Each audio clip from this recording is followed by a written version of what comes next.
Well, welcome everyone to the Tori Says Show. I'm your host, Tori. Um, well, happy Holy Saturday to all those celebrating today. It's kind of been a thing. I am on a time crunch because I've been extremely busy with a lot of personal things that have just happened all together. I didn't realize just how much of time I needed. But I will try to make sure that I convey my message accurately to you guys today and thoroughly. It's something that I've been trying to convey for years, but obviously for the reasons understood, I would say, it hasn't. So tonight we're going to do something a little bit more different. We're going to understand the dynamics that are happening because I'm seeing a lot of people now starting to talk about, oh, J6 was a FBI thing. No, it wasn't. It was a Five Eyes thing. Okay. It was a definite Five Eyes thing. So this is the problem that I have, that we have a lot of pieces to the puzzle and no one really puts them together. I wrote some articles back in October called the Red October series to kind of break it down. You know, I didn't have Ashley St. Clair doing a get ready with me, trying to expose other people while exposing herself too, but we see a lot of this. So this is all about your eyes, your ears, and your soul. I want you guys to do something for me right now. And before I say another word, I want you to put your hand over your chest right now. And I want you to feel that rhythm, that beat, that thing that has been running since before you took your first breath, that has kept you here through everything that tried to stop you. That doesn't answer to any government, any network, any foreign state, any algorithm, any general with a television contract, any influencer with a managed message, any workroom full of people being paid to shape what you believe. That beat. That beat is yours. That is yours. Nobody funded it. Nobody owns it. Nobody can buy it, replicate it, substitute it, or launder it through a safer version of you. So now I want you to open your eyes and understand that everything, and I mean everything, between that beat and the world you see has been fought over, purchased, engineered, managed by interests, domestic, foreign, visible, and hidden, that understood something about you long before you understood it about them. They understood that whoever shapes what you see shapes what you feel. And whoever shapes what you feel shapes what you do. And whoever shapes what you do shapes what the world becomes. They went to war over your perception. And most of you didn't even know that there was a war. Today, on Holy Saturday, the holiest silence in Orthodox calendar, right? I'm going to tell you about it. Not to frighten you, not to paralyze you, but to actually free you. Because you can't take off a lens you didn't know you were wearing. Now, Holy Saturday is the day in between. For those in the Orthodox tradition, it's the most profound silence in human history. The day Jesus lay in the tomb. The day the disciples sat scattered, grieving, confused, not yet knowing that the stone would roll away, not yet knowing that what looked like the end was actually the hinge point of everything. They sat in that silence with betrayal still fresh. Judas was already dead. The priests were already satisfied. The network had done its work. The community was broken. The voice they had followed was gone. And the people who had given everything, who'd walked away from their jobs, their families, their comfort, their safety, sat in the rubble of what they thought they knew and asked the oldest question. Was any of it real? I know that question. I've watched people ask it in real time in this moment. The moment when someone they trusted, whose voice they had shared, whose content they had defended, whose name they had stood behind, turned out to be something other than what they appeared. The moment when the network became visible, the moment when the kiss revealed itself as a weapon. That is Holy Saturday grief, and it's real. But Holy Saturday is not the end of the story. That is what I need you to hold today, not as a platitude, but as a fact. The stone rolls away. It always rolls away. And everything the network purchased, everything the Judases delivered, everything the managed operations engineered, it cannot hold what is genuinely alive in the tomb. But first, you need to understand what was done and how and why. And I'd like to tell you that. Now, considering there's going to be a very detailed influencer show with names and receipts, texts and group chats and Zoom calls no one was ever supposed to see. The stuff that Ashley St. Clair talked about, among others. But even though I wanted to do it this week, I've got to fall face first into J6 because Five Eyes is not going to get away with this one. Neither are your beloved influencers that were also funded by them. Now, you have been living inside an information war, not a metaphorical war, a documented, funded, operationally executed war with budgets and contractors and foreign state actors and domestic players and influence firms and shell companies and workrooms full of people whose entire job is to shape what you see, what you trust, and what you believe is real. Let me give you a number. $10 billion. That is what was spent on influencer marketing alone in the United States in 2025. $10 billion. Well, what we can trace. And we're not talking television, not newspapers, but on the voices that feel personal to you. The podcasters, the commentators, the patriots, the people who look into a camera and say, I'm just like you, and they don't want me to say this, and I'm telling you the truth because someone has to. $10 billion to manufacture the feeling of someone telling you the truth while they sell you gold, whatever medical packs and coins and socks and jerky and whatever the VPN, whatever pays their bills. And that is only the disclosed spending, as I said, the 10 billion, the commercial spending, the portion that gets reported.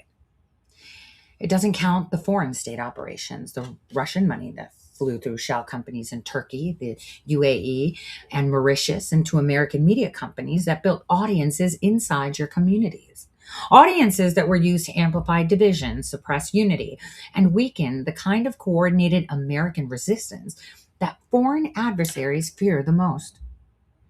It does not count the foreign government influence campaigns running inside Christian communities, documented in federal FARA filings, paying firms specifically to do Christian outreach inside the churches, Christian colleges, and faith organizations, using your faith as a delivery mechanism for a geopolitical agenda you never agreed to and were never told about. And also, the $10 billion does not count for the domestic operations. The money laundered through layers, by the time it reaches a voice you trust, it's clean. Like Tracy Bean said, oh, it's not U.S. aid money because by the time it came to me, it was clean. Definition of money laundering. It's allegedly untraceable, indistinguishable from genuine independent funding. They went to war over your eyes, your ears, and your heart. And the weapon they used was not propaganda in the old sense, not state television, not obvious messaging, not the blunt hammer of authoritarian information control. The weapon was trust, specifically the trust you had already built organically, genuinely through years of being lied to by institutions and finding voices that felt real. That trust became the target of. Now, they didn't build the trust. They couldn't build it. It wasn't for sale in that form. So instead, they found the people you already decided to trust and brought them in. Now, I want to explain something about how a lens actually gets on your face, because understanding the mechanism is the first step to removing it. You do not put on a managed lens the way you put on glasses, deliberately and consciously, choosing the frame. You put it on the way you get a cold, through proximity, through repeated contact, through small incremental exposures that never feel like a single decisive moment, because there's no single decisive moment. There's only a slow accumulation of 1,000 micro influences, each one individually innocuous, that together shift what feels normal to you. The process works like this. First, you find the voices that feel real, and they often are real in the beginning. The genuine independent builder, the person who discovered something true and is sharing it without institutional backing, the one with the fire. You find them because something in you recognizes authenticity. Your gut is good. Your initial discernment is sound. And then, gradually, almost imperceptibly, that voice changes, not in ways that trigger obvious alarm, in small ways.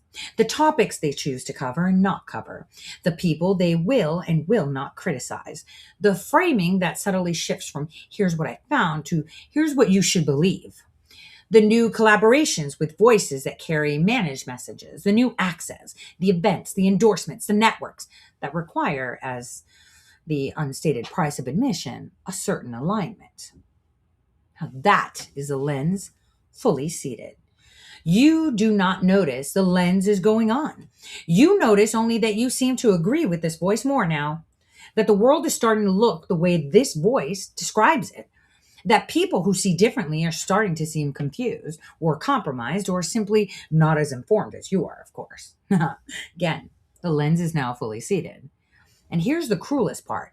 Once it's on, once your perception has been shaped enough, managed content delivered through trusted voices, you begin to defend the lens. You begin to experience challenges to the managed narrative, not as useful information, but as attacks, as disinformation, as the enemy trying to confuse you. The lens has now become your eyes, and taking it off feels like losing your sight. Now, I'm going to tell you what we're going to talk about today, because this is just an introduction. This is the beginning of something I want to talk through with you with a lot of care, consideration, and thoroughly, not as a content strategy, not as a series designed for engagement, but as a genuine attempt to give you the tools to see clearly.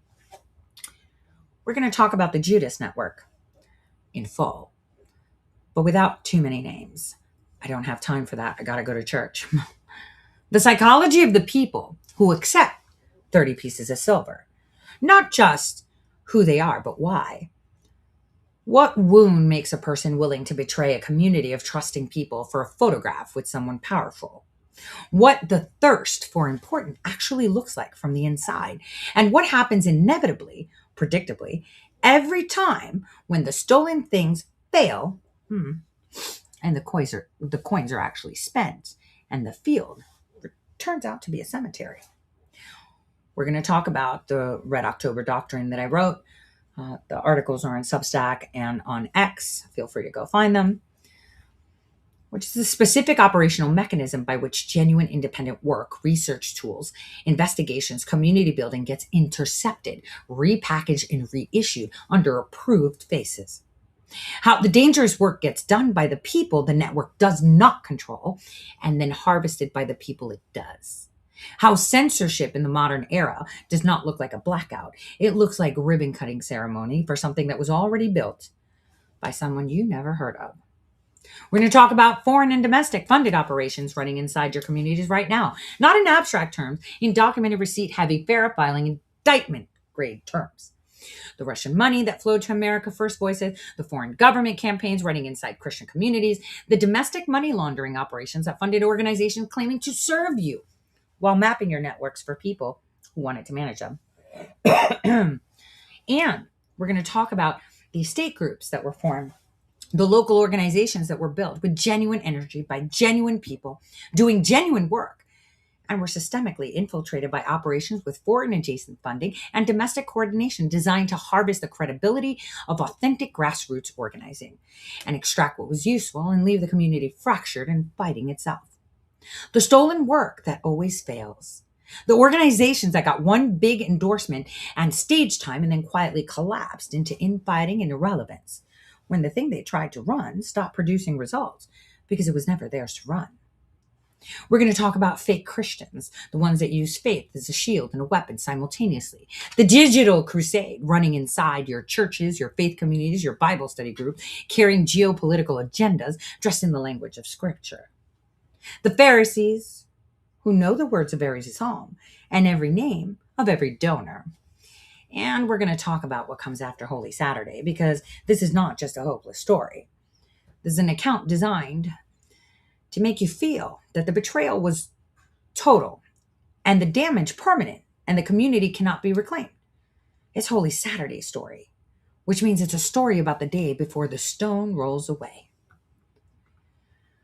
But here's what I need you to hold while we do this work together. There are 3 things the network cannot buy. The first is your original discernment before the lens went on, before the managed voices accumulated, before the trusted faces shifted, before the 30 pieces were exchanged in circles you weren't supposed to know about. Your gut was telling you something true. That original discernment is not gone. It's underneath the layers. And everything we're doing in this show, I guess, is kind of more designed to help you get back into it. Not by telling you what to think, but by showing you how to verify, how to follow provenance, how to demand receipts, how to ask the question that cuts through every managed narrative. Who benefits from me believing this? The second is your community. Not the managed version, not the organizations that were infiltrated and harvested, not the platforms that were captured and monetized, the actual people, the ones who showed up because they believed in something real, the ones who drove to the events and donated from their own limited resources and put their real names behind real things because they thought the voice at the front was doing the same. Those people are still there, scattered maybe, confused maybe, sitting in Holy Saturday silence, maybe, but they're not gone. And the betrayal of the Judas Network did not erase what was genuinely built in the community. It only temporarily obscured it. And the third, the truth is the truth itself, right? The most important one, the truth does not require your protection. It does not need you to defend it or amplify it or make it a trend. It needs only to be told clearly, with receipts, with timestamps, with the kind of colder evidence that does not rely on anyone's word, including mine. Truth stands alone, unshaken, because it answers to no one. It was there before the lens went on. It'll be there when the lens comes off. The managed operations can slow it, substitute it, repackage it under approved faces, but they cannot kill it, because you cannot kill what does not depend on approval of people trying to do it. And as I tidy up this introduction, I come to you with a direct appeal, not to the Judases. I will be speaking to them elsewhere later, but to you, to the person who has been following voices you believe were genuinely yours, who's been inside communities you thought were safe, who has been sharing content, amplifying messages, defending people and positions based on a version of reality that was, at least in part, engineered for you by interests you didn't know were involved. I'm not saying everything you believed was wrong. I'm not saying every voice you trusted was managed. I'm not saying the cause was false or the community was hollow or the work was worthless. I'm saying you deserve to see clearly, with your own eyes, not through the lens placed there by a foreign state actor with a shell company in Mauritius, not through a lens placed there by a domestic operation using laundered money to fund a voice that feels like yours, not through a lens placed there by a Judas who accepted 30 pieces of silver to deliver your community's trust to people who had no right to it. Your eyes are yours. Your ears are yours. Your heart, that beat you felt when you put your hand on your chest, that's yours. No operation, domestic, foreign, visible, hidden, large or small, well-funded or desperate, has the right to stand between you and what is real. No managed voice has the right to decide what you see. No network of coordinated amplification has the right to manufacture your consensus. No workroom of people being paid to shape your perception has the right to your perception. Take off the lens. Not by trusting. Not by trusting me instead, by trusting the receipts, by demanding provenance, by asking who built this, when, with what money, toward with what end, what's the end, by following the chain of custody from what you believe back to where the belief was first placed, and asking whether the origin point can withstand scrutiny. Your discernment is good. It was good when you first found the voices that felt real. It's still good. It's just been buried enough to it's been buried under so much managed content that it needs to be excavated. And that is what we're going to be doing today. We're excavating. Okay? That's what we're going to be doing. So today is Holy Saturday. The disciples don't know it yet. They're sitting in the rubble of what they thought they understood. The betrayal is fresh. The community scattered. The network, the Pharisees, the chief priests, the managed operation of institutional religion protecting its own power, believes it won. The stone is sealed. But here's what I know about stones. The genuinely alive cannot be permanently entombed. The truth that was built in the spirit cannot be dead by operations built in the flesh.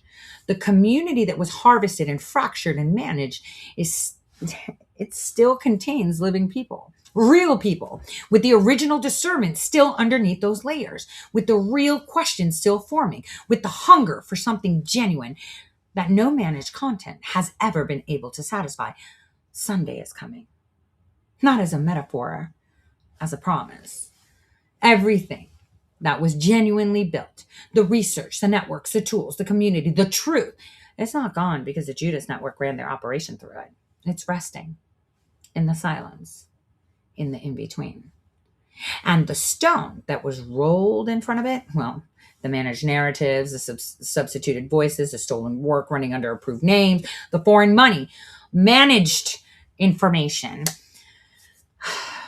money running through shell companies into the spaces you trusted, the domestic operations using laundered funds to shape what you see. None of it holds what is genuine in life. None of it.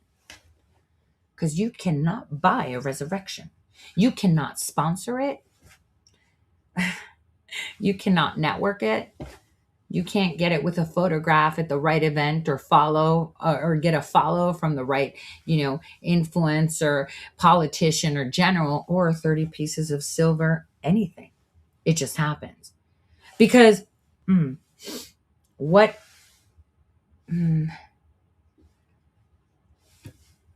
truth does when people carrying it refuse to stop, that's what happens. Stay with me. We're just getting started.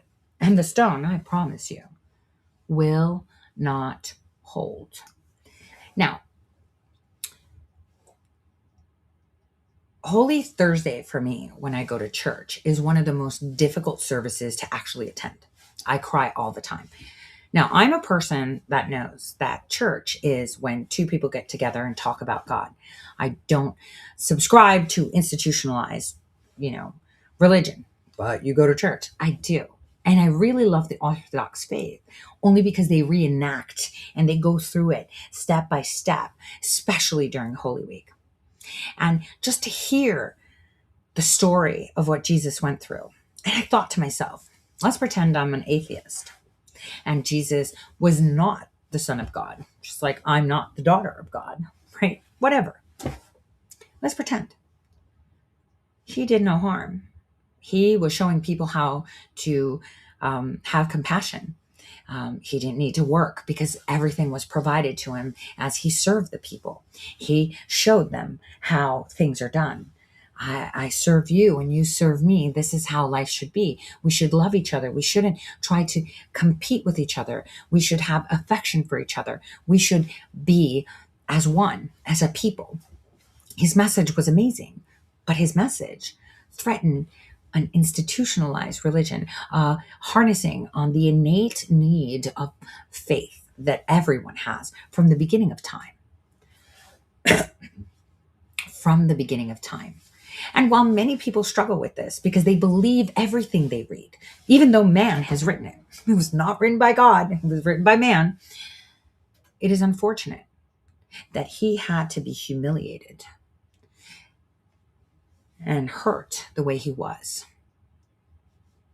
It's unacceptable. Why do people have to be crucified, and even in this day and age, for doing nothing but sharing love and spreading truth? Because Judas isn't one person. It's not one person. It's like Epstein. There are many. I've sat with many Judases and broke bread in the hopes that they wouldn't. I actually have sat at a table with, there's only actually nobody left at that table when I said, someone at this table is going to be betraying me. That's what the numbers say. And I just said it. And I was right. 100% correct. Some of them it took a week, some took a month, some took a year, some took a few years. But it was evident. Those lenses are so in there. So in there. It's horrific. So let's begin this journey. Okay? Let's go into the Judas Network. Let's talk about the Judas Network. Because, a lot of people think, oh, it's the Benny Johnsons, the Bonginos, or what else? Who are they hitting on? The Alex Jones. We already talked about him so many times. Ali Akbar, Alex Jones, all of those. But before I start with my 30 pieces of silver, let me tell you something. Do you guys remember with Eric Swallowwell how I had told you, oh, he swallows well, right? And I believe that I had mentioned a long time ago, and I'll circle it back, that there was this really funny commercial called Rapist Glasses. Do you guys remember that? And Angela was fantastic. She actually put the Rapist Glasses video where she put his face as the guy talking about it. I want you to watch it quickly right now.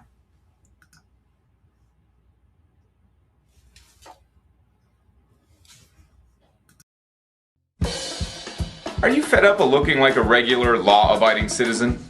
Need to add a little bad boy to your style?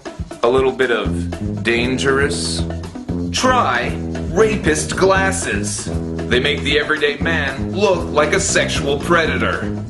Ladies love the bad boy look, and you can't get much worse than a rapist. And remember, you don't have to be a rapist to want to look like one. Rapist Glasses. Buy yours today.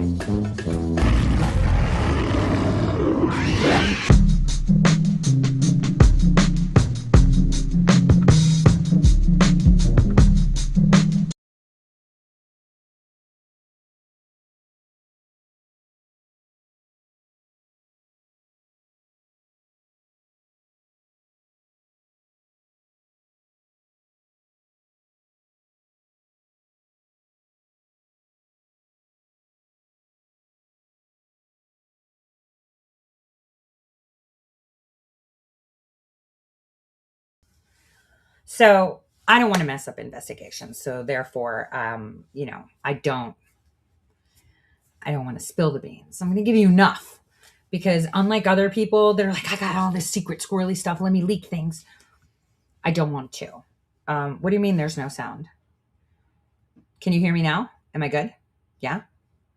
Good? Okay, perfect. All right. So let's get into the Judas Network. Now, as I said, today is Holy Saturday. And for those of us in the Orthodox tradition, it's one of the most silent days of all human history. It's the day Jesus lay in the tomb, right? The disciples didn't know what we know. They didn't know Sunday was coming. They sat in grief and confusion, scattered, frightened, trying to make sense of how the man they followed, the man they broke bread with, the man they believed with everything they had, the man they saw execute miracles, ended up in the ground. And somewhere nearby, in a field that would be purchased with blood money and called Akeldama, the field of blood, was Judas, already dead. 30 pieces of silver already thrown back on the temple floor. The priests, the religious leaders, the powerful men, the gatekeepers of God's house sitting around, refusing to put the coins back in the treasury. They had scruples, you see, right? They had standards. They had religion.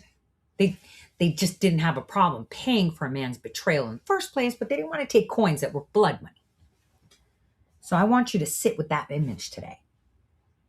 I want you to sit with that image. Oh, we paid for it, but that's blood money. We can't put it back in the treasury. We're going to throw it out in this field. Fuck that. We have standards. Standards? So you outsource the debt and you're happy and you're rejoicing, right? What I'm about to walk you through is not ancient history. It's living, breathing, documented, receipt, heavy operational doctrine that's running right now inside the communities you trust, through the voices you follow, and in the spaces you believe we're safe. I called it the Red October doctrine. And the Judases who carry it don't come wearing enemy colors. They come with a kiss. So let's start with scripture first, because the blueprint has always been there for those with eyes to read it. Matthew chapter 26, verse 14 through 16. The one of the 12, the one called Judas Iscariot, went to the chief priests and asked, "What are you willing to give me if I deliver him over to you?" So they counted out for him 30 pieces of silver. And from then on, Judas watched for an opportunity to hand him over. I need you to stop right there at the last line. From then on, Judas watched for an opportunity. He didn't act immediately. He waited. He stayed in the circle. He kept eating at the table. He kept listening to the teaching. He kept performing the role of disciple, traveling with the group, speaking the language, carrying the money bag, while privately managing a separate relationship with the people who wanted Jesus neutralized. That's the profile of the modern Judas in the influence space. And once you see it, you can't unsee it. They stay in your community. They learn your language. They carry your bag. They show up to your events. They repost your content when it costs them nothing. They call you friend. They perform the role of an ally while watching for the moment, watching for the opportunity, watching to see what's valuable enough to deliver. Now, 30 pieces of silver. In the time of Moses, 30 pieces of silver was legal compensation for a slave. That's in Exodus 21:32. That is what the community's trust was worth to Judas. The price of a human being in bondage. Today, that price takes different forms, but it's always smaller than it should be. Sometimes it's literal money. Sometimes it's $400,000 a month contract. And yes, I'm going to get exactly into that moment with names and receipts. Sometimes it's a photograph, a retweet from, a famed general, a follow from a name you've been watching for years, an invitation to a dinner you were never supposed to be at, a guest spot, a pat on the back from someone you decided in your own hungry, ambitious, unhealed mind represents power. The price of betraying a community of trusting people has always been insultingly small. And that's not an accident. The smallness is the point. Because if the price were enormous, if it actually required something genuinely costly, fewer people would do it. The devil doesn't need to offer you a kingdom. He just needs to offer you enough to make you feel chosen. Enough to make you feel like you finally belong at the table you've been standing outside of. And the field you buy with it, well, it's always a cemetery. And as I said, I've written about this extensively, and let me say it here plainly, in plain language so that everyone can follow. Censorship today doesn't look like a banhammer. It doesn't look like a blackout. The kind of censorship is purposeful and, works only in authoritarian regimes, which is what we're trying to avoid. The most dangerous form of censorship is cleaner, quieter, more durable. It doesn't destroy the truth, it reassigns it. I call this the Red October doctrine, The silent conversation of censorship from suppression into substitution, the replacement of genuine sources with state approved replicas. In the spirit of namesake, it's not about open conflict, it's about stealth, an invisible coup beneath the surface of public discourse. And here's how it works: every story the public consumes has a supply chain. There's a source, the person that uncovers, compiles, builds, and risks. There is the transformer who organizes it, the packager who frames it, and the distributor who pushes it, and the spokesperson who becomes the face of it. If you capture the source, if you control where the story begins, well, you control the entire chain. You don't have to block speech when you can control provenance.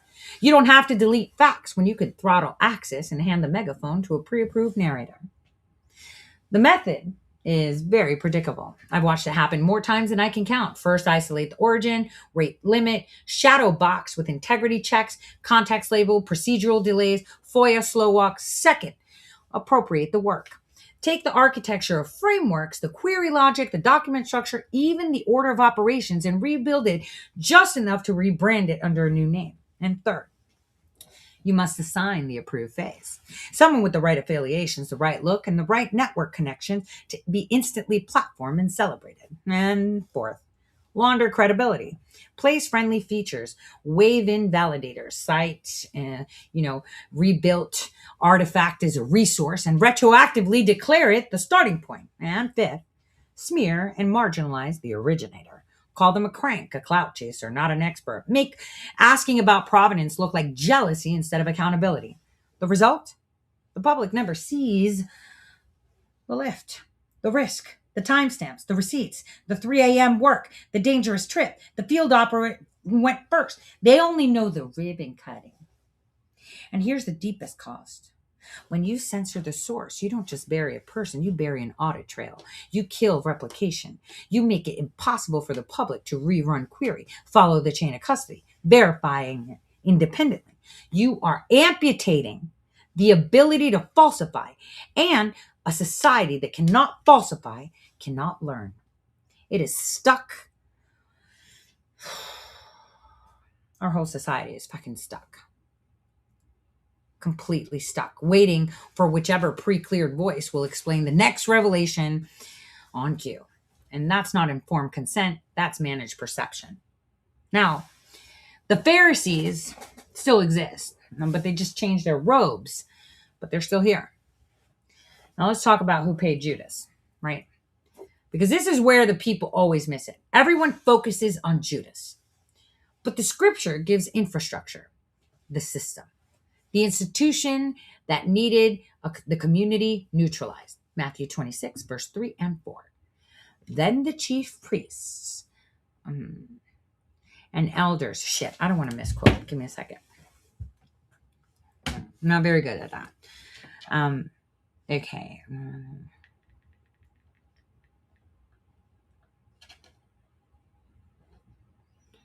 Okay. Then the chief priests and elders of the people assembled in the palace of the high priest, whose name was Caiaphas, and they schemed to arrest Jesus secretly and kill him. Secretly. They needed it done quietly. They couldn't move against him in public. The people loved him. They would have revolted. So they needed someone on the inside. Someone that the community already trusted. Someone who could identify him with a gesture that looked like love. So the Pharisees are still here. They just changed their robes. Today they wear their military uniforms, their really nice suits, their brown shoes, and appear on nightly cable networks or online as analysts. They are the admirals, the generals, the former FBI, current FBI, blah, blah, blah, blah, blah, right? Who never won a war you could name, but who are paid by networks, by think tanks, by defense contractors, by foreign governments to manage the narrative inside communities that already distrust the mainstream. Their credibility is institutional, their reach is enormous, and their function is to make sure that whatever truth surfaces inside your community is delivered in a form that doesn't threaten structures that fund their access. They host events, exclusive ones, events at prestigious homes of the people in power, dinners where the price of admission for the Judases invited is their audience's trust. You bring your community into that room. You leave having exchanged something that can never be given back. Oh, look at me. I'm at Mar-a-Lago. Now your audience is like, holy shit, following this guy because he's there. Unknowingly, he's just attending an event that someone else paid for and they just rented the space. But apparently that means that they're in the inn. And that means their listeners, their audience, their followers, their, I don't know, churchgoers, whatever. They follow them in there. So they're part of it. They're the mouthpiece journalists, the ones who figured out that if you position yourself as a rebel, as an independent, as one of us, you can move more managed information more effectively than any legacy media operation. You don't need a studio. You don't need a network. You just need a podcast, a monetized grievance, and the willingness to let someone else write your talking points while your face stays on camera looking sincere. Right? Isn't it? And then there's our TV, former politicians, former agency leaders, admirals, generals, the stars on the collar, the speaking voice, the patriots who show up on America First platforms, injecting establishment foreign policy narratives into communities that thought they were getting something real. The same networks that institutionalized the chaos on January 6th, that helped create the conditions for what happened today, that went on television and played victim, that went back on their platforms talking about freedom and the Constitution and fighting the deep state, while being the deep state they claim to oppose. Matthew 23:27. Woe to you, teachers of the law and Pharisees, you hypocrites. You are like whitewashed tombs, which look beautiful on the outside, but in the inside are full of the bones of the dead. Whitewashed tombs. That is the perfect description of the influence network writing inside your communities right now. Beautiful on the outside, American flags, the Constitution, God, country, faith, family, freedom, all the words you love. Words they borrowed from you because they need your trust. And the words were the fastest way to get it. Inside, the hollowed out corpse of what was real. The dead remains of communities that were once alive with genuine truth seeking, now converted into amplification machines for someone else's agenda.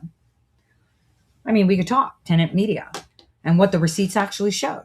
I mean, you could read it, but I want to get a little specific, okay? Because you deserve some specifics, right? So in September of 2024, the Department of Justice unsealed an indictment that confirmed everything I had been describing over years and what I just told you in operational terms. Between October 2023 and October 2024, the Russian state media outlet RT sent wire transfers from shell companies routed through Turkey to the UAE and Mauritius to an American media company, totaling just under 10 million. That represented nearly 90% of that company's entire bank deposits during that period. That company was Tenet Media. Tenet Media described itself, and I want you to hear this language, as a network of heterodox commentators that focus on Western political and cultural issues. The Pharisees always dress the operation in language that sounds independent, heterodox, alternative, outside of the mainstream, for the people.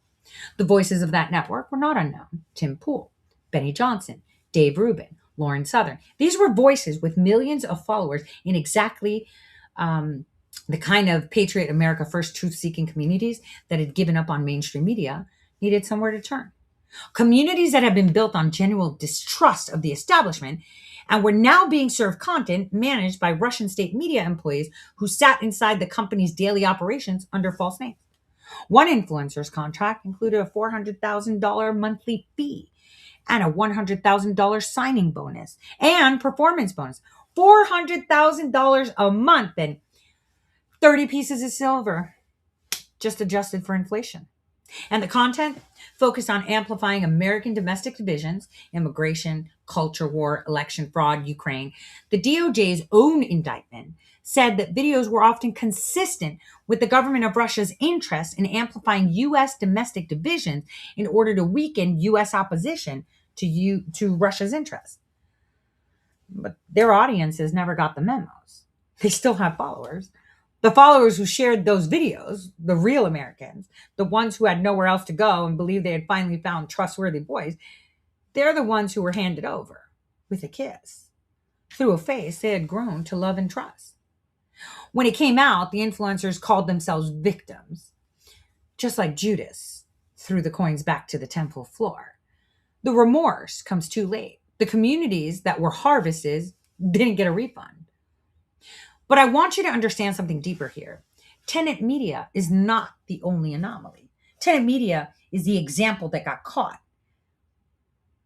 the one where the receipts became public, the one where the DOJ made it visible. How many operations look exactly like tenant media that have not been caught? How many networks are running right now with their heterodox commentators and patriot language, their America First branding, and their funded, directed through shell entities by interests that have nothing to do with America? You don't know. And that's the fucking point. Now, I'll give you a more personal one, the Guatemala files, right? So, wrote about this too. I'm going to tell you because it's personal, because I live this. I have the receipts and I have the timestamps. I have the Slack logs, the GitHub commits, the photographs. And I'm not telling you this for validation. I don't need anybody's validation. I'm telling you this so you can see how the doctrine operates at the ground level. So that when it happens to someone else, or when it's happening to you right now, and you don't have the language for it, well, you'll recognize it. Censorship doesn't always come dressed as a blackout, right? As I said, in the field, it rarely does. The most effective censorship is not shutting down the speech, but stage managing the perception. It plays in 3 acts. Act 1, you let someone else do the dangerous, messy, verifiable work. They gather evidence, they build networks, talk to the right people, get the documents, and actually take the risk. They're your unwitting field operatives. They're the ones that show up in cartel territory without security, who meet station chiefs, who talk their way into offices that shouldn't be accessible to civilians. They're not approved, but they're effective. Act 2. Once the work has been done and the ground has been cleared, you insert your hero asset, the public-facing character, the safe, photogenic, pre-cleared phase, who can present a prepackaged version of the findings. Their role is not to discover, but to deliver. They become the narrator of the story you want told on your timetable, under your framing. Act 3. You use institutional networks and media amplification to solidify their version as the prevailing one. The real operatives, the one who did the work, are neutralized by omission, by whispers, by accusations. You don't have to destroy them. You just have to erase their provenance and reissue their work under a different signature. The public still thinks they're seeing the truth, but what they're actually watching is a managed performance. That is precisely what happened in Guatemala, and I was the one who went first. My team and I went to Guatemala armed with open source DHS documents, real names, and the resolve to take real risk. There were no sponsors, no backers, no media mission behind it. Every ticket, every hotel, every cost came out of my pocket. Sustained only by over 200 loyal subscribers who believe in what I'm doing when no one else would. I use every dollar I get to pour into that action. You will probably never see my name on anything. And I've made peace with that. We met with anti-trafficking leaders, station chiefs from our own intelligence agency, anti-cartel heads to understand the roots. We walked with nothing but an Uber and nerve straight into the Save the Children Guatemala offices. 2 weeks later, that place was raided. We met with the Attorney General. She was everything I expected, determined, furious, and cut off by the very institutions claiming to care about our children. The State Department had already stripped her visa, blocked her from coming to the United States to present her case because Samantha Power had made it a personal mission to neutralize her. Probably because there's a lot more to that, but I don't want to delve into it. But if the State Department wanted her silent, she was exactly the person I needed to speak to. That data I had already that was already compiled, basically, before we even landed, was explicit. 68% of the children listed in transport manifests were Guatemalan. These were federal documents, contracts, legal filings. A federally funded trafficking relay masquerading as humanitarian aid. Catholic Charities, U.S. base point of a labyrinth of subsidiary NGOs beneath it. Phantom residential facilities with government money flowing through empty buildings.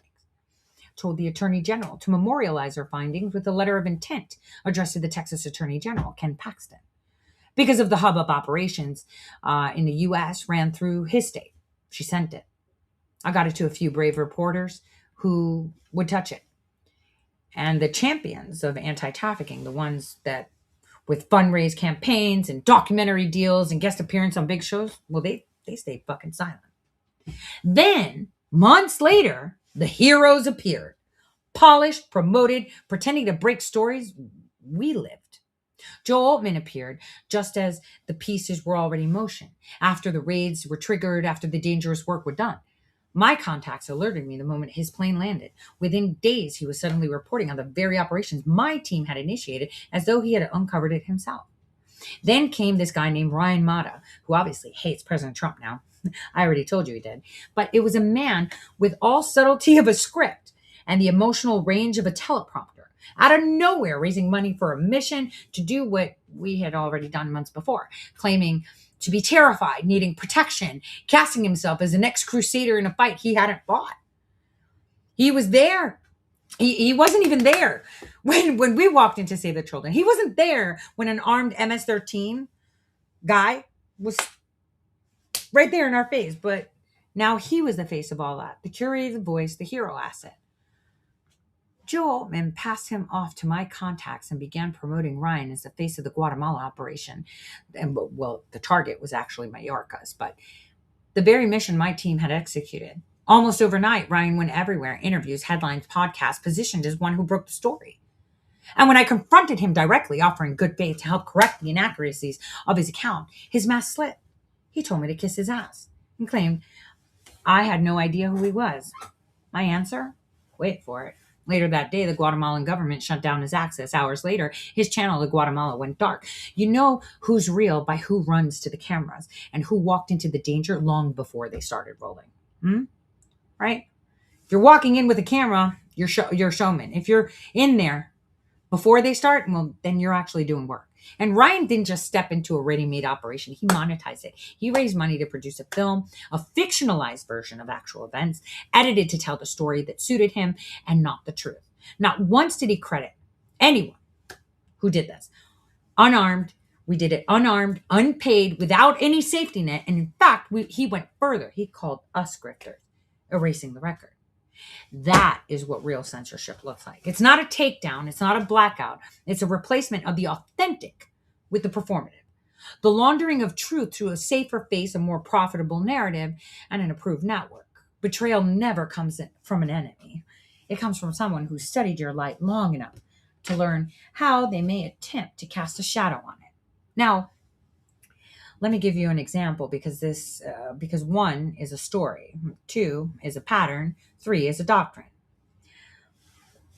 I was at a seafood bar in Washington State, paper cover table, crayons, tin can for kids, and I was not drawing for fun. I was sketching a blueprint for a weapon, not a gun, but a tool, a public platform to trace the money behind USAID, a laundromat disguised as foreign assistance, a way to cross-reference government contracts with FOIA communications, so that way an ordinary person can follow the money themselves. I'd been saying it plainly for years. USAID was not just aid. It was a global pipeline for operations dressed as benevolence. I was citing contracts, records, leaks. But facts sitting in silos don't change anything unless the public can trace them themselves. I didn't just beg for it. I mapped it right there on that paper tablecloth. Lines connecting agencies, arrows showing how the data flows, boxes for the APIs, the scrapers, notes indexing, cross-referencing, a blueprint drawn with crab legs still on the plate. A tech industry listener of mine who had been following my work for years was sitting across from me. We started meeting, set up a Slack channel, broke the project into workflows, drafted user stories, system diagrams, scraping protocols. We weren't just talking, we were building. And then came the contractor. A self-proclaimed Brit living in Tennessee. Go figure, one of the biggest data centers. So, too perfect accent, too perfect presentation, sloppy fucking code, half-finished modules, excuses, and buying time. Sabotage is clumsy. Theft is patient. It waits for you to build and then scoops in and blueprints and runs. And then, as if on cue, out of nowhere, a public-facing version of the very tool I designed appeared under a different name. Rushed, sloppy, built methodically, pushed out quickly to stake claim before anyone else could. My repositories may have been compromised. I'm at peace with that. But my frustration spikes when I hear someone like Tracy Beans explain how the money she received from USAID wasn't tainted by the time it reached me, which is, for anyone who doesn't recognize it, textbook description of money laundering. And when the same network circles around to defend her, networks expose themselves by the things that they're willing to overlook and cover up. And then there's, Mike Benz, once Jake Paul's, producer, now suddenly paraded around as a leading authority on USAID and censorship. Listen closely to what he actually says. All he does is read existing reports and present them as revelations. He will not tell you anything the networks are not ready for you to know. That's the purpose of the approved voice, not to expose the system, but to manage what is exposed about it. You will not know anything unless they want you to know. But it gives you the feeling of revelation while keeping you away from its raw form. I mean, I've been on the record about USAID for years. I think in 2018, one article where I actually showed who unmasked General Flynn before anybody knew who unmasked him. I had a picture of a washing machine with the word USAID in there. I was the first to publicly actually name who unmasked General Flynn, long before Grinnell with his sexy satchel confirmed it. I drafted strategies inside those structures. I pushed for what became the red paper recommendation inside Obama's Situation Room. I left breadcrumbs in places that matter. I have receipts that predate anyone and everyone who is currently being celebrated as discovering what I built. Yet here I am, the one with actual direct knowledge, receipts, and timestamps, minimized and labeled, while the networks elevate someone safe, someone who will not tell you anything that they are not ready for you to know. And go back to the church hearings. Educate yourself. It's not about silencing the topic. It's about handpicking who's allowed to speak on it, giving you controlled access through polished, approved mouthpieces, central casting, while obstructing the originators to control what's released. It's a lot of effort to silence and erase someone who's supposed to be insignificant, isn't it? Now, we should talk about the psychology of Judas, but before we do, I want to actually play a clip from The Chosen to show you how it all went down. Because I think that's one of the most important things, that you actually see how it all went down. Let's see, where is it? Is it this one? No. It is not that one.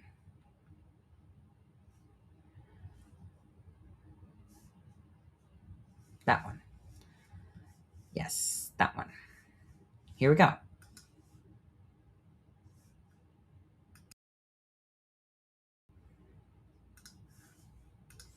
Just a kiss. Didn't come in with with an axe. Didn't come in with guns a-blazing. Came with a kiss. It's very representative, right? Just think about it. It's very representative. That's what you need to remember. It's a representation. Now let's talk about the psychology of the Judas and who they were before they were betrayed. I want to talk about that because nobody talks about it, because Judas is not born evil. The Judas begins as a human being, often genuinely motivated one, who has an unhealed wound that the network knows how to find. There's a profile, and once you see it, you will see it everywhere. They came into the community with real conviction, but they carry a need for validation that their conviction alone cannot fill. They love the cause, but they love being seen loving the cause more. They want to matter. They want the moment when someone powerful looks at, how can I say it? Looks at them across the room and says, "You're valuable. You belong here. We've been watching you."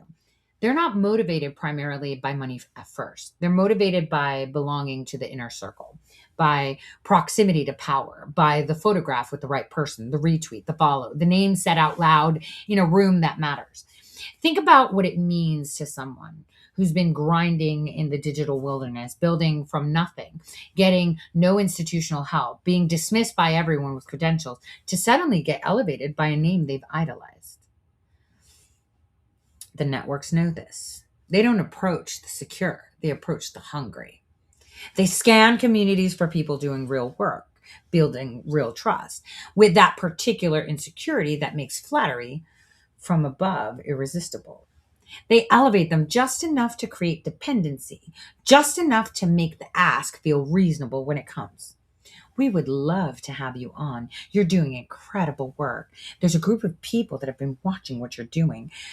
Mm.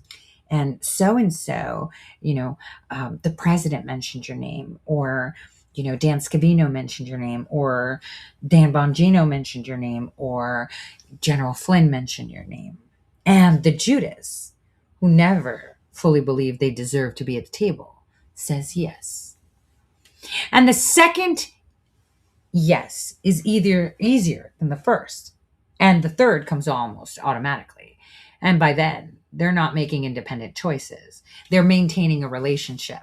They're protecting access. They're afraid that if they post the wrong thing, cover the wrong story, ask the wrong question about the wrong person, the door closes and they go back to the wilderness. That fear is the chain. And I want to say something that may be hard to hear. Some of them knew what they were doing. Some of them looked at what was being built, looked at the genuine work, the genuine community, the genuine trust, and made the calculation. What is worth to the people who want access to it? They're not victims in those cases. They are Judas. Eyes open, coins in hand, watching for the opportunity. And then let's go on to the fake Christians, or the gung-ho ones, and the digital crusade. I need to talk about something that cost me something to say, because I love faith and I'm Orthodox. I carry my tradition deeply, and it grieves me beyond words what is being done in the name of Christ inside these communities. There's a species of betrayal that weaponizes religion, and it's not new. It's as old as the Crusades and the time of Jesus Christ. Think about what the crusade actually were. They weren't primarily a spiritual mission. They were a political project using the language and imagery of Christian faith to justify conquest, to move population, seize land, eradicate indigenous traditions, crush sovereign cultures under the weight of unified doctrine that served the interests of empire.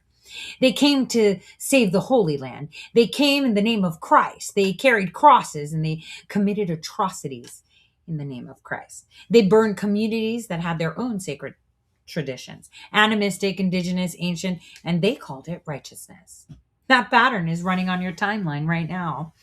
We have that documented FARA filings revealing a firm called Show Faith by Works LLC, whose stated business is pro-Israel outreach and marketing to Christians, receiving hundreds of thousands of dollars for Christian outreach in the Western United States, with materials planned for distribution inside churches, Christian colleges, and Christian organizations. I have people that are my audience and listeners that hold this Bible up like this and say, no, Israel is the people of... No, it's not. Just stop. No matter how many times you say it, because you've been brainwashed to say it, it's not. That is the crusade model applied in the digital age. Find a values-driven community. Identify what they hold sacred. Finance a campaign that speaks their language. Use their imagery that invokes their God in service of foreign policy agenda they were never consulted about, never agreed to. And find the Judases within those communities, the ones hungry enough for recognition, access, and belonging to deliver the message inside. Oh, there's scripture for that. Hold on. Matthew 7:15. Watch out for the false prophets.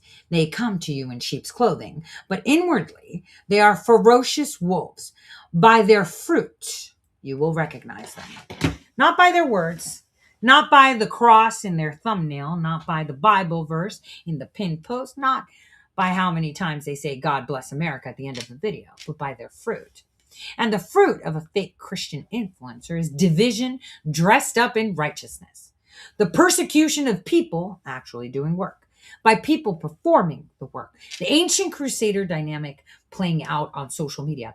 Join us so we will make sure the community sees you as an enemy. Oh, and mind you, I've been told that many, many times. The Galatian warning still stands. If anyone is preaching to you gospel other than that what you accepted, let them be under God's curse. When the faith is a delivery mechanism for a managed message, when the cross is a branding element and not a conviction, you're looking at a false prophet, and the test is always the fruit. So who do they attack? Who are they never willing to criticize? whose name never appears in their content no matter what comes out about them.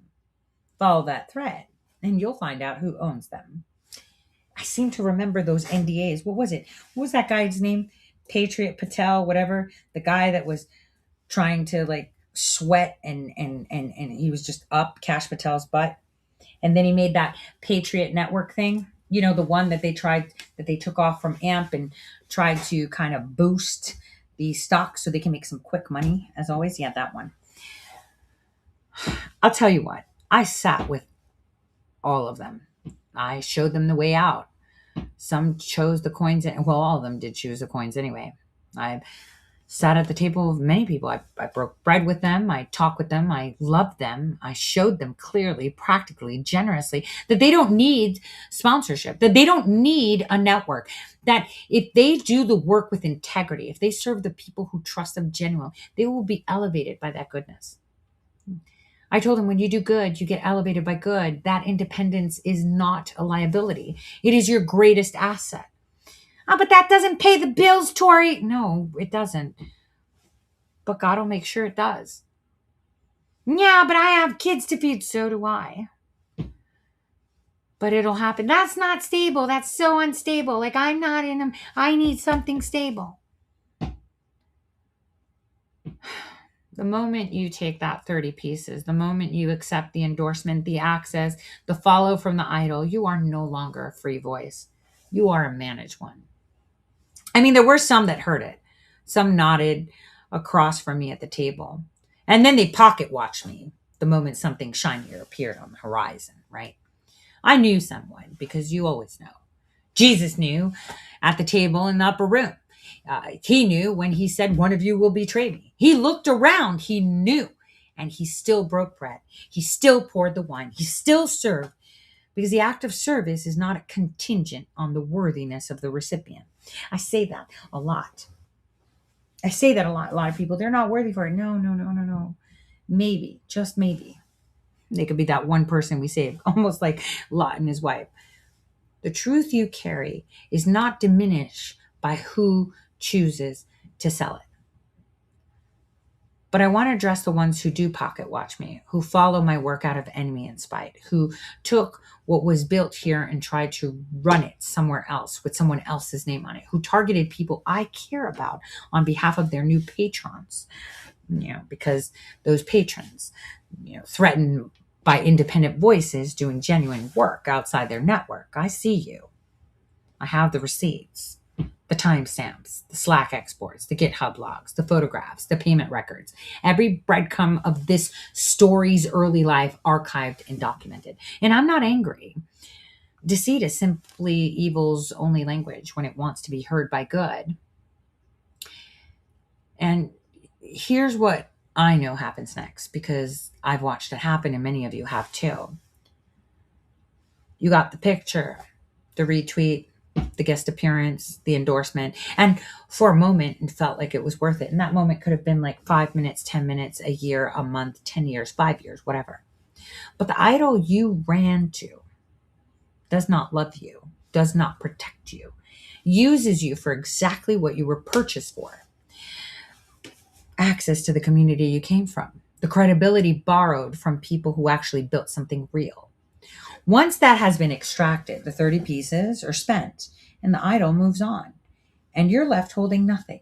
No integrity, no independence, no community that fully trusts you. Because audiences feel the shift even when they can't name it. No relationship with people you targeted, and the ones you betrayed. People like me. You pocket watch me out of envy and the particular grief of knowing. You know what you traded. You know what you had. And you threw it away for something embarrassingly small. Embarrassingly small. I mean, Judas repented. The scripture says, and I know this one very well, Matthew 27:3, when Judas, who had betrayed him, saw that Jesus was condemned, he was seized with remorse. Well, seized with remorse. The Greek word is metania, a pain that comes after, a regret for what has been done. Not the deep turning of the soul, just the horrible clarity that arrives too late when you can see the full consequences of what you chose and you can't undo. They suicide their own careers. not by any hand, but their own choices. Not because I did anything to them, because some things, once broken in public, can't be quietly reassembled. The audience that was betrayed doesn't get a refund. The community that was harvested has moved on. Okay? And the work they tried to steal, the architecture they lifted, the frameworks they repackaged, the operations they stepped into after my team cleared the ground, well, it falls. Because one thing I can tell you, stolen things always fail. You can't maintain something built on authenticity by performing authenticity. The performance always breaks. The frequency is wrong. The community feels it in their bones even before they can articulate it. The fire that made you trust them, that genuine, unmanaged, unsponsored fire, is not in the room anymore. What you're watching is someone performing a memory of a fire for a network that bought the performance rights. Ugh. And the community drifts, and the views drop, and the engagement hollows out. And the Judas, who was so certain the access and the endorsement would sustain them, finds themselves in Akeldama, the field of blood, purchased for 30 pieces, used as a burial ground. Now, in today's story, the people are Jesus in the story. I need to say this with clarity, and I need you to receive it. In the modern Judas network, the ones who are truly betrayed are not primarily the people like me. I'm collateral. I see the pattern. I document it. I carry it. I survive it. That's my function. The ones who are truly betrayed are you. The ones who showed up, the ones who shared videos, who donated to causes, who drove to events, who put their real names behind real things because they believed the voice at the front was doing the same. You are Jesus in this parable, not because you're divine, but because you're the innocent party. You're the community gathered in the garden, not knowing that the kiss was already arranged. You are the disciples at the table asking, "Is it I, Lord?" Because you would never imagine the betrayal was coming from inside. The Judas Network needed access to you, not to the voices, to you, to your attention, your belief, your community connections across school boards, city councils, state organizations, and churches. Your networks of trust that no amount of money could have bought from the outside. They needed a Judas to bring him inside. And that reminds me of Luke 22, 40, 46, 48. Jesus asked him, "Judas, are you betraying the Son of Man with a kiss?" He asked it so that the act would be named, so that the kiss would be recognized as the weapon it was. And I'm naming it today. Nearly 1 in 5 Americans gets their news from social media influencers. Among under 30, it's nearly 40%. Over 3/4 of all influencers have no prior journalism experience, no training, no accountability, no requirement to disclose who is paying them or what they've been asked to say. $10 billion was spent on influence marketing in the United States in 2025 alone. That's documented. $10 billion to capture your trust through voices that feel personal. That's the economy of your community's faith living inside. And the independent voices, the genuine ones, the ones doing it without sponsors, without networks, without managed access, well, they're a threat to that economy. They represent that it is possible to do this without being owned. Their existence demonstrates that the network is absolutely unnecessary. So, in turn, they must be neutralized, not by the enemies, by the Judases, by the kiss. Now, again, today is Holy Saturday, a day of silence. Tomb is sealed. Disciples are scattered, right? Judas Network has done its work, or thinks it has. The community is confused, grieving, sitting in a particular agony of having trusted someone who handed them over. And Guatemala's Attorney General, the woman who opened the doors for us, who took the evidence and sent the letter, is still barred from traveling to the United States. She holds evidence of child trafficking, government corruption, the election theft. She can't set foot in American soil to present it to her Congress. Everyone in America should be appealing that. Everyone in America should be sending letters to Marco Rubio in Congress. Hey, let her in. We want to see it. But that didn't happen by accident. That's policy. And our so-called patriots look the other way. Where's Marco Rubio, by the way, on that? Why is Todd Robinson, a man whose banking transactions I have personally reviewed and whose patterns look unmistakably cartel adjacent, still sitting pretty? Huh? Hmm? When the ones holding the evidence are locked out, when the ones funding the crimes are promoted, this is not foreign policy, this is containment. I told you to turn them all off. All of them, every single one, including me. Your president, he has a voice. Go to the source. Stop delegating your discernment to people who have given you no reason to trust them beyond the fact that they talk fast, use the words you love, and have a network behind them, making sure the algorithm surfaces their content before yours. People pick sides, but barely pick their own side. They delegate their power when it's not necessary. They hand their discernment to Judases and call it loyalty. Just stop. Just stop. You have a mind. Use it. You have access to primary sources. Use them.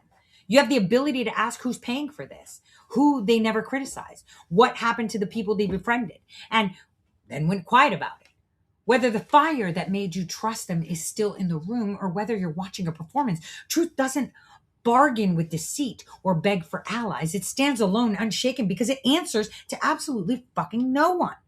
Truth doesn't share the timeline of ribbon cutting. It doesn't get credit for the ceremony. It doesn't appear on the podcast that got network push. It shows up in a seafood bar in Washington State, sketching on paper tablecloth.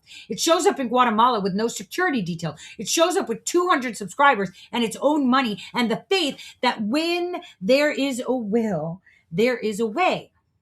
And it cannot be bought, cannot be substituted, cannot be laundered through a safer face and reissued as something it was not. God is great. And everything stolen, every framework lifted, every operation stepped into after the dangerous work was done, every tool repackaged under approved name, every community harvested by a Judas who mistook the 30 pieces for something permanent, all of that shit fails. Look at where all of them are now. The tomb is sealed today. The silence is real. And the grief is real. The confusion is real. But God has never lost anything. He's built everything. Not then, not now. Christ is in the tomb, and the stone will absolutely not hold. Now that's really important for people to realize this, because it's shockingly, it's actually scary when, people lose faith, to understand that, hey, I'm confused. I don't know what's going on. I don't know who to trust. This person now flipped on Trump. I don't like Trump. Trump is this. That's a you thing. That's a real you thing. Real you thing. But hold on. Let me see if I can find this.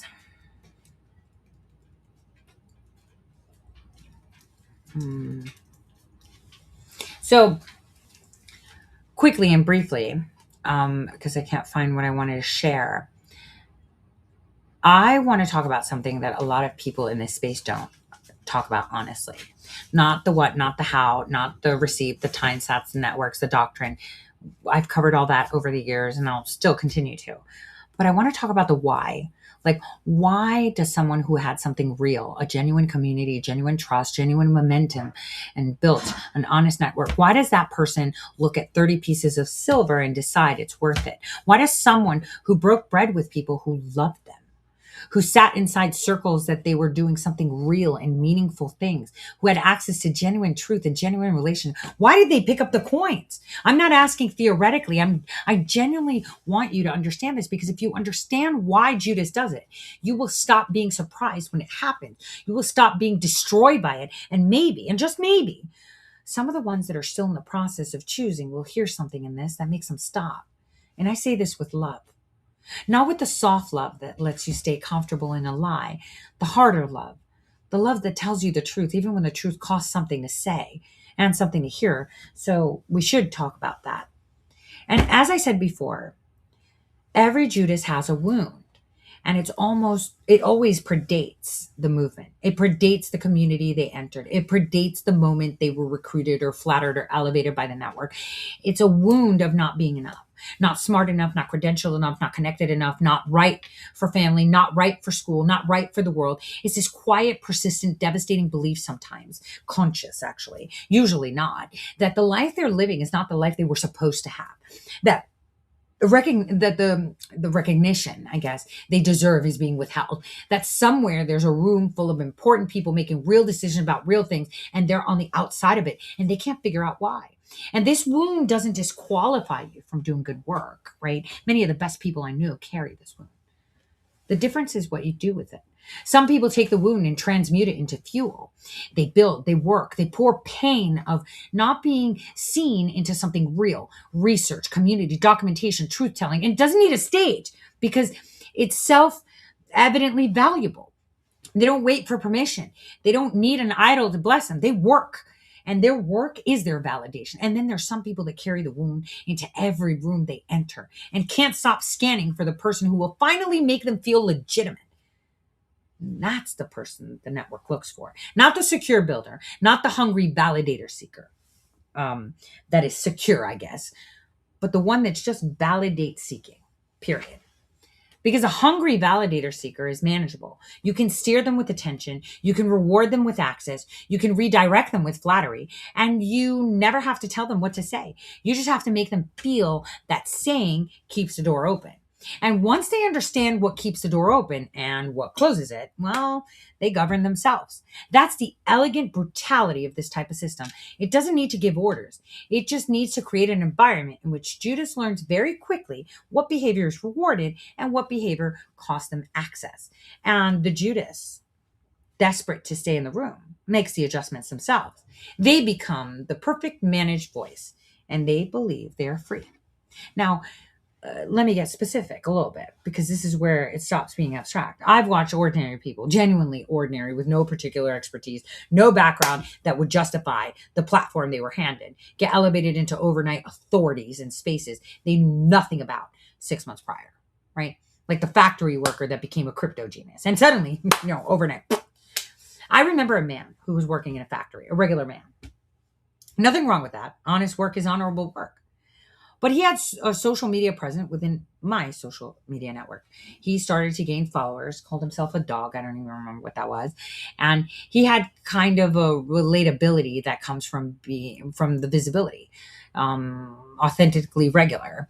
And someone in that network noticed that audience, noticed the trust, noticed the access. And suddenly overnight, he was a crypto genius, not because he had studied cryptography or crypto in any case, not because he had built anything in the space and carried out expertise that could be verified, but because the network needed a voice that felt like a regular person to carry a personal message into a particular community.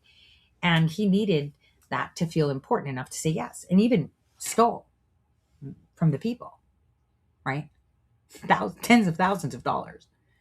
The audience he built through poaching audience from my audience that had trusted him because he was a regular. That was the asset. The network purchased the regularity and attached it to a message to a regular man who never had generated it on his own. And that regular man who had spent years feeling like he wasn't enough finally felt like he was in the room.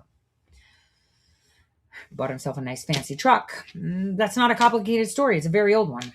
And then there's the mattress actress that became a policy expert. I want you to think about the specific nature of credibility laundering that happens in these networks because it tells you everything about what the Judas is actually selling and what the network is actually buying.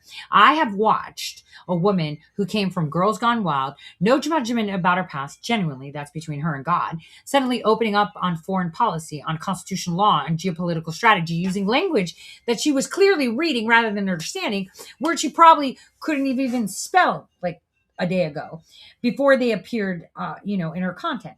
And why does that happen? Because a network is not buying expertise. The network is buying an audience. And her audience, the people who had been following her for years, for boobs, tits, hair, whatever, for entirely different reasons, came into her political space because she was a familiar and trusted face. And the face was a product. The content was a delivery mechanism, and the audience gets sold. She was not an analyst. She was the vehicle. And she was willing to be a vehicle because the alternative was returning to a version of her identity that she wanted to leave behind. And the network offered her a new one: patriot, truth teller, voice of the people, drain the swamp, a whole new costume, a whole new stage. And all she had to do was carry the message. And that's not stupidity. That's a transaction. She got a new identity. The network got distribution into an audience that they couldn't otherwise have received the message. And what she did not understand was that they never understand, actually, what people don't understand until it's too late, is that the new identity is rented. It's not hers. It belongs to the network that built it. And the moment she becomes inconvenient, irrelevant, or exposed, well, and the moment the audience is fully harvested, the network takes the costume back, and she's left with neither the old identity or the new one. And then let's go into the Goldman Sachs borrowed credibility. There's a particular species of Judas psychology that I find especially revealing, the borrowed credential. I watched a woman, her name is Maze Love, huge following. And she built a whole entire empire on the claim that she had worked for Goldman Sachs, blah, blah, blah. She could have. I don't care. I don't care. She had been on the inside. Her analysis came from firsthand experience of machinery, blah, blah, blah. But she had studied the language of people who had. And she had learned the cadence, the jargon, the usual way of referencing complexity, right? But here's what tells you about their psychology. She didn't just want the platform. She wanted to be the kind of person that deserved the platform. She was not simply lying for convenience. She was constructing an identity to match the life she believed she should have been living. And the Goldman Sachs credential was just a tool. It was almost like a fantasy about herself made in public. This is important because it means betrayal is layered. She betrayed her audience, obviously, but before she even betrayed the audience, she betrayed herself. She looked at who she actually was and decided it wasn't enough. She decided the real version of her could not earn the trust of the people that she wanted to reach. So she built a fiction, and that fiction became the foundation of everything that followed. And then I watched her singing, pretending to sing another artist's songs, and she was pretending she was singing it. And then the performer actually called her out on it. She got caught doing it. Yet people are still there. Now, this is how the psychology compounds. Each lie enables the next one. Each performance requires the next performance to sustain it. The borrowed credential requires the borrowed voice, and it requires the borrowed expertise, which requires the borrowed mission, which requires the borrowed community. Until the person standing at the center of all that borrowing is not the person anymore. They are like a stack of performances, and somewhere underneath all of it, the original wound is still there, still untreated, still aching, because no amount of borrowed credibility heals that belief. And the other day I saw listeners of mine who understand how all these things work, right? Actually engaging with a hub. What is it called? I think it's called the unapologetic workroom. So let's talk about unapologetic Christians who tried to replicate authenticity. And this is the hardest one to talk about because it involves faith and the weaponization of faith, which is the deepest betrayal. I watched someone who called themselves an unapologetic Christian, who built their entire platform on the language of conviction, God, truth, outrage, standing firm, refusing to bow, the language of someone who had genuinely wrestled with something costly and came out on the other side, the language of testimony. But it wasn't testimony, it was replica testimony. They had studied the form of authentic Christian witness close enough to reproduce it convincingly. They knew authenticity in this space produces trust faster. I mean, they tried a lot. They tried to do fundraisers, failed, tried to do this, created their own channels, did this. Then they went to some other people, tried that. Then they were like, I'm going to attack the first one, but then friendly with the other one. And they started to mine information. Again, they infiltrated in the name of Christ. I mean, Ali Akbar, that gay rapist, did the same thing. Okay. And they conquered in the name of Christ. They were talking about how they're all about Christ. It's just such blasphemy. Matthew 23:14. How does it go? Woe to you, teachers of the law and Pharisees, you hypocrites. You devour widows' houses and for a show make lengthy prayers. For a show. The length of the prayer was real. The devotion behind it was not.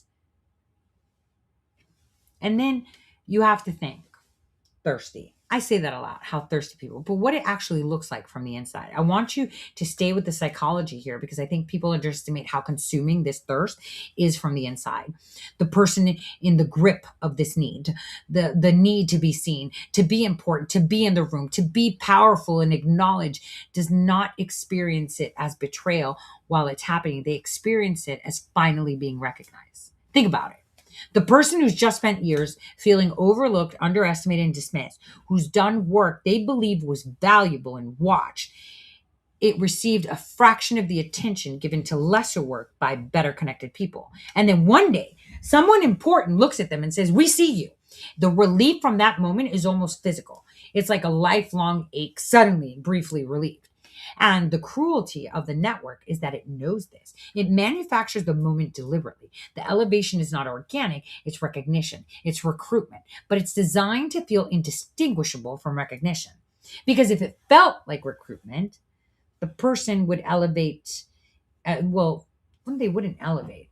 They would actually think about the terms first. But if you frame it as recognition, it bypasses their ability to kind of like discern and evaluate entirely.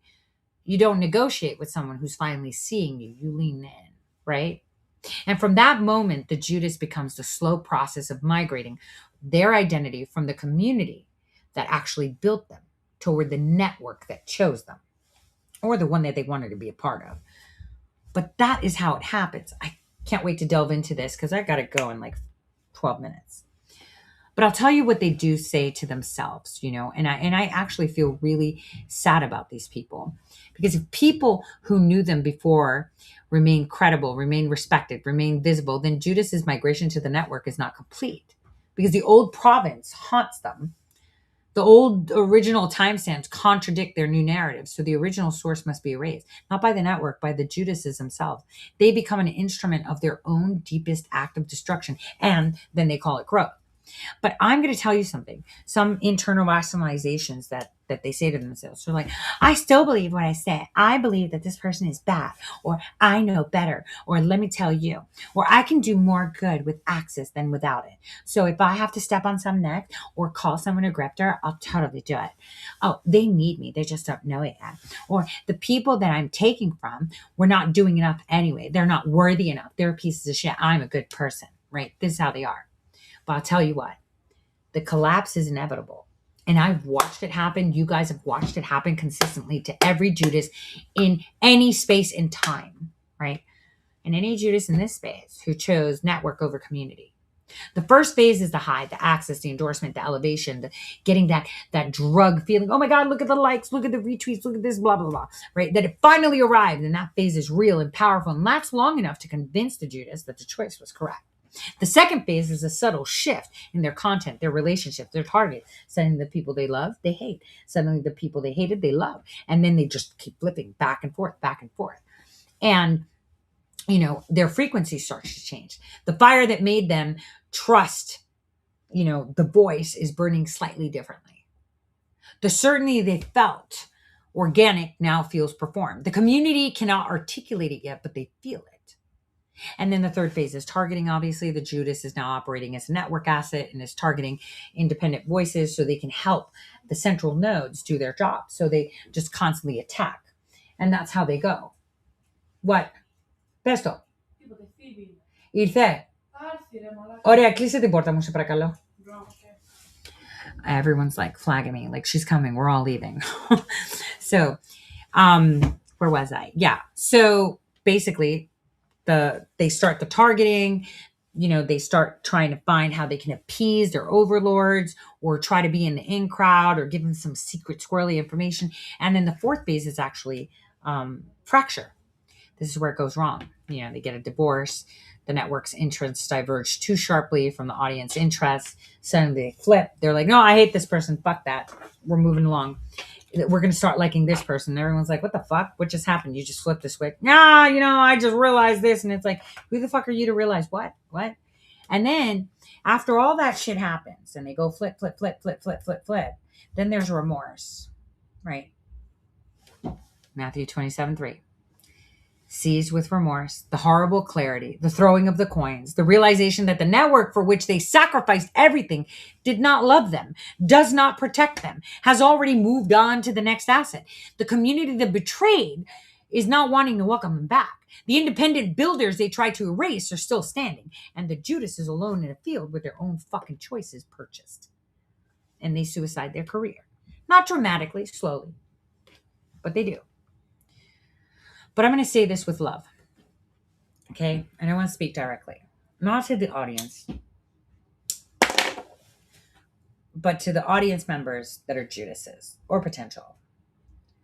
In all aspects of your life, we're not just talking politics, okay? And you all know who you are. You're listening to me right now. Some of you have been listening and reading everything I write for years. Not because you respect it, but because you monitor it. Because you're afraid of what I know and what I will say. Because you watch me the way Judas watched Jesus in his final days, with the terrible awareness of someone who made a choice they can't take back, watching the person they choose against keeping moving forward. I see you. And more than anything, everybody does. And I want to say something that I mean genuinely, without performance, without agenda. You're not too far gone. Even though off ramps are closed, not because I'm closing them, but it's done. You made a choice. But because every day you continue, every day you stay inside the workroom, disseminating what was built by others, carrying managed messages into communities to trust you, trying to destroy another, crucify another. Metaphorically, of course, right? Crucify their person and everything, right? Running operations designed to neutralize people doing genuine work. You add weight to the thing that will eventually collapse on you. And the heavier it gets, the more painful that collapse will be. And I want to appeal to you about something specific. These coordination channels, the private spaces, which nothing is private, where managed content is distributed and amplified, where the talking points arrive and the Judas Network picks them up and carries them to communities that they believe are hearing something organic. Shut them down. Walk out of them. Today, not tomorrow, today. You're not a spy. You're not a Patriot asset. You're not the clever inside operator who's playing both sides and winning. You're a person who accepted 30 pieces and is now trapped in the maintenance of the original decision. Every day inside that workroom, another coin in the bag, another weight, and another layer of a thing you will eventually have to account for. And I know what you tell yourself. I have already told you what you tell yourself. I know the rationalizations. I know the fear of the wilderness that makes, whatever thing you subscribe to or community you've created based on evil intentions of neutralizing feel like safety. I know how the network makes you feel indispensable and how terrifying it is to imagine losing that. But I need you to understand something about the wilderness. The people doing the genuine work in the wilderness are not suffering. They're free. The person going to Guatemala without a security detail funded by 200 subscribers operating on faith rather than network backing, that person is free. The people sending letters and fighting cases they know they're going to lose, right? That person is free. The person sketching tools on a paper tablecloth in a seafood bar, not because the network approved it, that person is free. The wilderness is not punishment. The wilderness is where real work happens. And everything you helped steal from the wilderness, every tool you lifted, every framework you replicated, every operation you stepped into after dangerous work was done, it's already failing.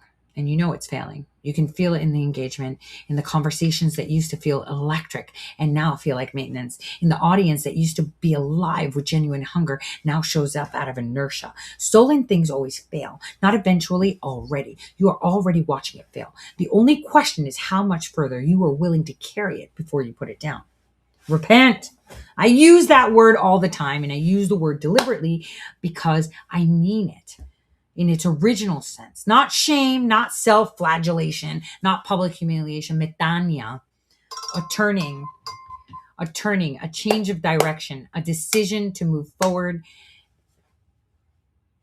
and toward what's real, then away from it. Just do it quietly if you need to,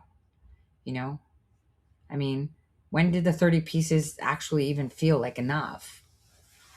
No off-ramps come without pain. And I will not lie to you about that. The fracture will happen. And, and it's going to hurt. But the consequence of the choice that was made, it's real and it's fair, but it's survivable. Judas's mistake was not the betrayal. The betrayal was a choice. The wrong choice freely made. But Judas's fatal mistake was believing that remorse and redemption were the same fucking thing. He threw the coins back. He felt the weight of what he had done. He had made one more choice, the final one, without giving grace that he could not give himself a chance to operate. Don't make that choice.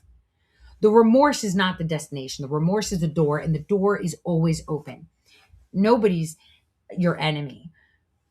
I mean, I'm pretty sure many people say this, you know. I know, sometimes when we all get mad, but when I see people turning on their own nation the way they do, just the only thing I want to say is put down the coins, turn around. God is still in the business of resurrection. But you have to be willing to die to what you built on borrowed credibility first. Truth doesn't bargain with deceit or beg for allies. It stands alone, unshaken, because it answers no one. The question is whether you're willing to stand with it. And I say this with love, not soft love, right? The kind that tells you the truth because it believes that you can actually handle it, all right? And that's important. You must be able to handle it. So I got to go. Everyone's calling me. I got like 3 minutes. But I want to give an afterthought here. I want to add this, not as part of the influence show that I'll be doing, not as a segment, just as a thought, because I can't let go of this on Holy Saturday. A thought that has been sitting on me through all of this, through talking to you and putting it through scripture, through the doctrine, through the receipts, the psychology, and the resurrection promise. It's about our president. And I want to say this carefully because I'm not speaking politically and I'm not making, any strategic calculations. I'm speaking humanly here about something that I think gets lost in all the noise about this man, in the worship and the hatred and the management of both. Something that is simply quietly true. President Donald J. Trump broke bread with these people. Think about it. Not metaphorically, like literally. He opened up his home. He gave his time. He sat across from tables with people who came to him carrying the language of loyalty and branding, patriotism and performance devotion. And he treated them as allies, as people who believed what they said they believed, as people who were genuinely in the fight for the same things he was fighting for. He is a man who has been betrayed more publicly, more thoroughly, and more repeatedly than almost any figure in modern political history, by his own party, by the people he appointed, by the people he trusted with proximity to power, by lawyers, by advisors, by cabinet members, by people who smiled at the dinner table and then testified against him before the cameras were even cold. He knows betrayal. He has lived it, he carries it, and yet he keeps opening the door. To the influencers, to the podcasters, to the content creators who built audiences inside the communities that loved him, who came to Mar-a-Lago, who got photographs, who left with access and the endorsement and the implicit blessing that their platform was aligned with his mission. He gave them the table. He broke bread, and some of them, not all of them, but enough, took what the table represented and leased it to networks that had nothing to do with his mission, took the photograph and the proximity and credibility that came from being seen in that space and used it to carry managed messages into communities that trusted the photograph more than what they understood that the photograph was funding. They used his name, his image, his movement, and his people's trust as collateral for 30 fucking pieces of silver. And I keep asking myself, does he know? Not in the broad sense. He's not naive. He has survived enough to understand proximity to power attracts people whose loyalty is to proximity rather to the principle. He knows the type. He has written about the type. He has spoken about the type. But does he know specifically, granularly, with receipts, to the degree to which the influence network has wrapped itself around his movement in significant portions? A managed operation, a foreign adjacent operation, a domestic money laundering operation, a Red October doctrine operation, using his most enthusiastic public supporters as the delivery layer for agendas that had nothing to do with America first and everything to do with foreign state interests and domestic power preservation. Does he know that the very people who got photographs, who posted the photographs, who built platform on the reflected credibility of those photographs were simultaneously nodes in networks that were working against the genuine independence of the communities that loved him? Does he know that the people who claim to speak for his movements were in many cases speaking for something else entirely? And that the communities who bore the cost of that managed speech were the same communities who votes, whose energy, whose genuine belief made everything else possible. I think about this man. I think about what it means to genuinely love this country with all the complexity and contradiction and imperfection that loving a real thing rather than an idea requires to spend decades fighting for it, losing for it, being investigated for it, being impeached for it twice, being shot at it for it. And then to discover that the people who wrap themselves around the most loudly in your name in significant numbers, running operations that were harvesting the very communities you were fighting to protect. And I keep coming back to the Last Supper because there's something in that scene that speaks to this. Jesus knew. He knew the table. He looked around at the people who walked with him, eat with him, learned from him, had been given responsibility and access and proximity. And he knew that one of them had already made the arrangement. He had already taken the meeting. He had already in his heart chosen the 30 pieces over communion, and he still served him. He still washed his feet. Right? John 13:5. He knelt in front of Judas and washed his feet along with everyone else's. Knowing with full knowledge what was coming, he served him anyway. Not because betrayal was acceptable. Not because the 30 pieces of silver were a minor matter. Not because the community that would be scattered and the disciples would be devastated on the mission that would appear to be destroyed. Not because any of that was fine. But because the act of genuine service is not contingent on the worthiness of the recipient. And because the integrity of the one who serves cannot be held hostage by the choices of the others that serve. But because the act of genuine service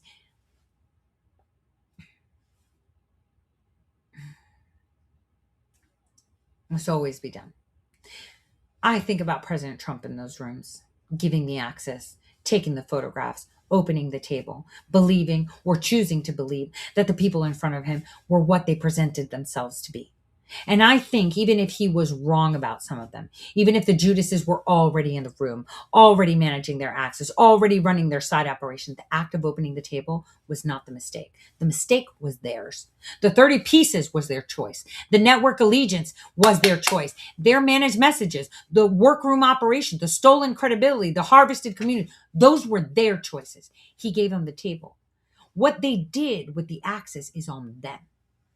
And so here's what I want to say directly to the people that were most hurt by these Judas networks operating inside the president's movement, the ordinary Americans who gave their trust and time and money and their faith and voices that turned out to be managed assets.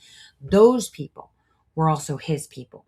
The communities that were infiltrated by foreign funded operations using America First language camouflage. Those were his communities, the president's communities. The genuine independent voices that were targeted, undermined, stolen from, and neutralized from the network.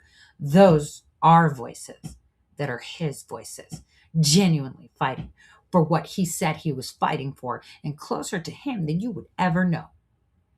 The factories that built the America First movement, the researchers working at kitchen tables, the investigators going to Guatemala, security without security details, building tools on paper tablecloth, sending letters to Congress, filing lawsuits, say they knew they were going to lose, right? Without sponsorship or network backing or, going to parties at Mar-a-Lago. Those are the people that were betrayed. Not just by the Judases. They were betrayed by his name. And I genuinely believe that man who has himself been betrayed as thoroughly as this man has been betrayed, understands at bone deep level what that costs, what it takes from people, what it does to communities that were built on genuine belief and then handed over with a kiss by someone who ate at the table, right? The people were not betrayed by him. They were betrayed by the people that used proximity to him as an instrument of betrayal. That distinction matters. And the people who did it, who took the photograph and the access and implied endorsement and ran managed operations through it, they didn't just betray the communities they infiltrated. They betrayed him. They took what he gave in good faith, the table, the access, the movement's reflected credibility, and they monetized it, managed it, and ran it into the ground for 30 pieces of silver from interests that had nothing to do with America First and everything to do with their own hunger for importance. And the MAGA influencer economy and what it actually was. Well, let me say something that needs to be saying plainly. The MAGA influencer economy, the ecosystem of podcasters, commentators, content creators, social media personalities who built platforms on America First branding, proximity to the president, was not primarily a grassroots front. Parts of it were genuine. The actual grassroots, the kitchen table researchers, the local organizers, the people who showed up with nothing but conviction, the real things in the community, well, those were eradicated quickly because they needed amplified layers. They were robbed. So then we come back to the first question. Just like the disciples on the Holy Saturday in that silence. Was it real? The answer is yes. The real parts were real. The genuine community was genuine. The actual belief was actual. The people who showed up because they loved this country and they wanted to be different, they were real. And they were real and their conviction was real. And that was never a product of managed operation. And managed operation tried to capture it. The president himself, whatever you think of him politically, whatever you view his decision and his record or character, his love of this country is not performed. I have watched performed love of country for a long enough time to know the difference. The man is paid too much in too many documented ways for it to be a pure calculation. He gave the table because he believed that the table was supposed to represent. The Judases are the ones that turned this into a transaction. On this Holy Saturday, in the silence between betrayal and resurrection, I want to say to people who are sitting in that silence, the table was real, the mission was real, the 30 pieces of were the Judas's choice, not yours, not his, and Sunday is coming. Sunday is coming. For the president who was betrayed by the people, he trusted in his movement, Sunday is coming.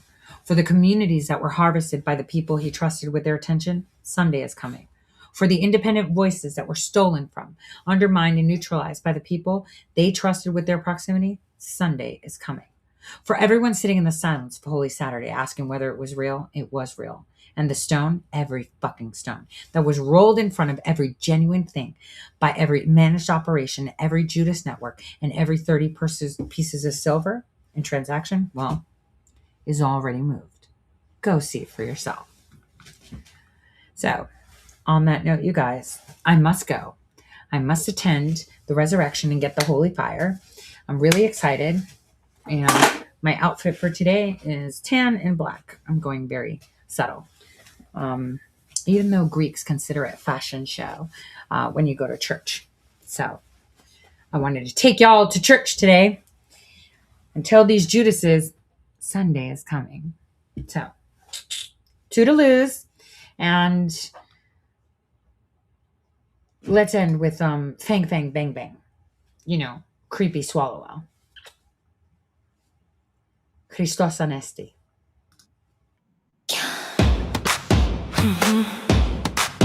Hey. Hey.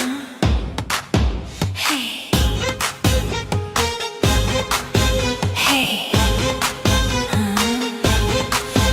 Eric Swalwell is a Democrat, and Fang Fang is CCP. They tangled in sheets, spying with glee. He wore blue ties, she wore red lace thongs. She lure him in, make him sing her spy songs. Fang Fang, you seduced the clown. Fang Fang, he hit the bed with the pound. Fang Fang, that moaning, groaning sound. Fang Fang, the spy honey potted this clown. Missions came and twisted the game. When she hooked him, he screamed her name. He would always groan and say, remember those nights we used to betray. He slept with a CCP spy, lost in the thrill. Honey pot trap, spilling secrets mid-drill.